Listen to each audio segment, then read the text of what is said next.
G'day, it's fugitive Australian journalist Shane Delling from the website kangaroocourtofaustralia.com.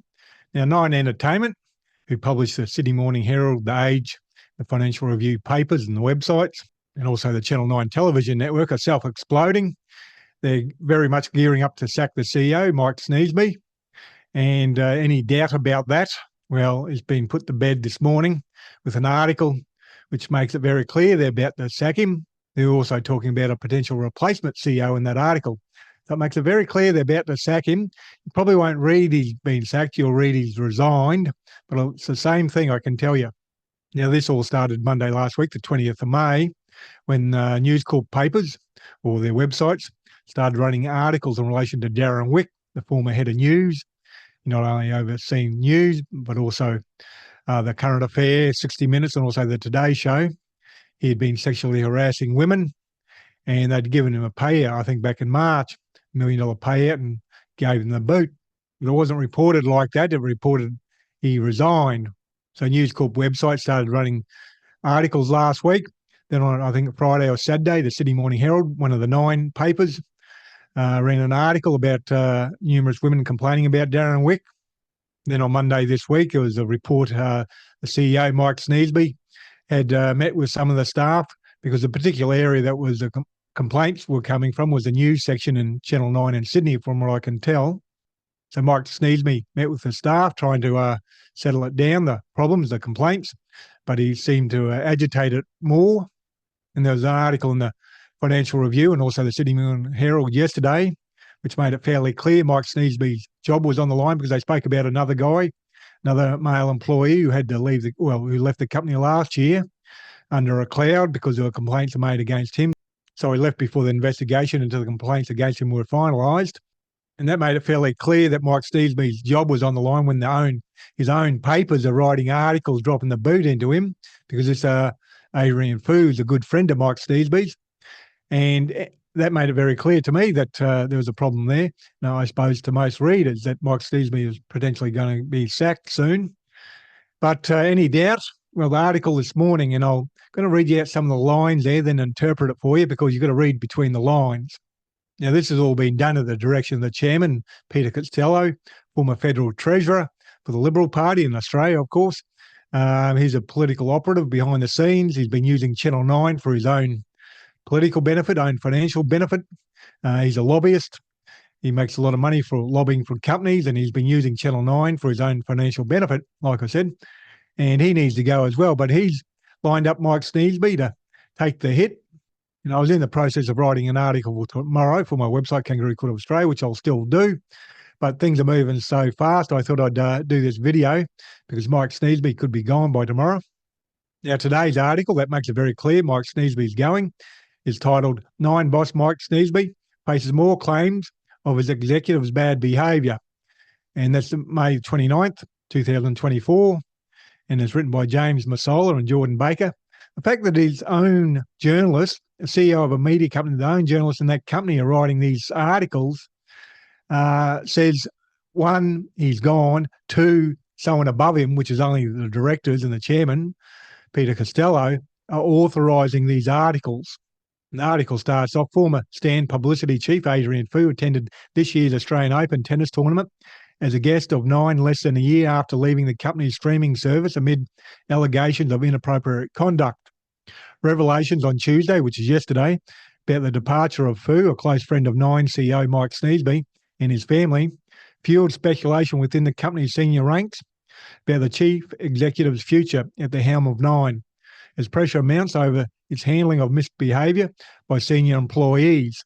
Well, it's making fairly clear that senior ranks are speculating about Mike Sneesby's future. These are 2 journalists writing about the CEO. So it's definitely been signed off by the board of directors and the chairman, Peter Costello, allowing them to write that. Now, the article goes on to say trust in management has been eroded over the years, but also by the way it's handled this. The response to Wick allegations, said one female journalist. Now, that relates to Darren Wick, the head of news, who was sacked for sexually harassing women and sexually assaulting women, which is a criminal offence. But he was allowed to resign as far as the public were concerned. Now, the article goes on to say speculation is rife among senior employees of the company about the future of its leadership. The share price has declined from $2.99 to $1.44 since Sneesby was appointed, which is 3 years ago. So it's halved in 3 years. So they're having a big swipe at Sneesby and blaming him for the drop in the share price. The article goes on to say some have also questioned the expenditure of $305 million on the broadcast rights for the next 5 Olympic Games, amid suggestions of a looming job cuts in the company's television division. Everyone is talking about the share price and also asking what has actually been done in the last 3 years. Another said Sneesby appeared to have the support of Nine Chairman Peter Costello, but suggested some board members appeared to have reservations about him. Well, that's bullshit. That's like a football club is about to sack the coach. They'll put out a press release. Oh, yes, the board fully support the coach. Then the next day he'll be sacked. So Peter Costello does not support Sneesby. This article would not be written on the Sydney Morning Herald website, which is part of the Nine Group. Sneesby oversees it without the approval of the chairman. Otherwise, those two journalists would be in deep shit from the CEO. But the CEO can't touch them because they've been given approval by the chairman, Peter Costello. Make no mistake about that. Peter Costello is a coward who hides in the shadows. He did it when he was federal treasurer. He wanted to be prime minister, but he was too cowardly to run for the leadership. Now, the article goes on to say Amanda Lang, a past managing director at Nine, is a name that has been floated as a possible replacement following her departure from Foxtel in April. So they're already talking about a replacement for Sneesby. These are two journalists openly giving the CEO the middle finger.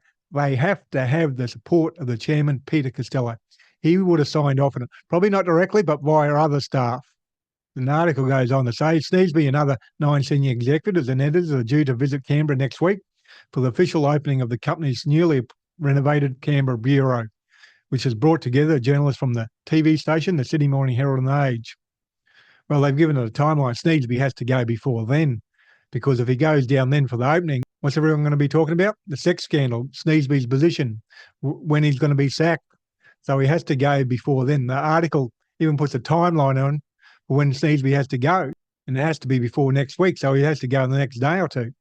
Now, the reason Mike Sneesby's been lined up to take the hit is to protect the directors, because at least one of them knew about the sexual harassment, sexual assaults that were being committed by Darren Wick, the head of news. These are criminal offences. At least one director knew, and I have no doubt they all knew. And Peter Costello would have known. Just swept it under the carpet. Peter Costello is good mates with former Prime Minister Scott Morrison. And what do we know about Scott Morrison? He covers up rapes at the Parliament House, covers up for pedophile mates at Hillsong Church. They don't care about sexual assault of women, children, anything. And here you got Peter Costello. He would have known, and he's covered it up. So he's trying to whack the CEO, Mike Sneesby, to cover his own sorry ass. Peter Costello has to go, and he has to go fast. And that'll be in my article tomorrow. So I'll have a lot more detail in my article tomorrow, Kangaroo Court of Australia. Visit the website, and you'll see that article with all the details. It'll be interesting to see if Mike Sneesby survives the day, but his days are numbered. He knows it now. He's either got a choice to try and stand his ground and try and fight and be sacked, or he needs to resign. And I suspect he'll resign in the next day or two. Anyhow, Kangaroo Court of Australia, independent media. I publish a website and a YouTube channel, and I'm 100% crowdfunded from viewers like yourself. So please support my Patreon account or PayPal account, and please share this video on social media, and please hit the like and subscribe button. Other than that, thank you for your time and have a good day.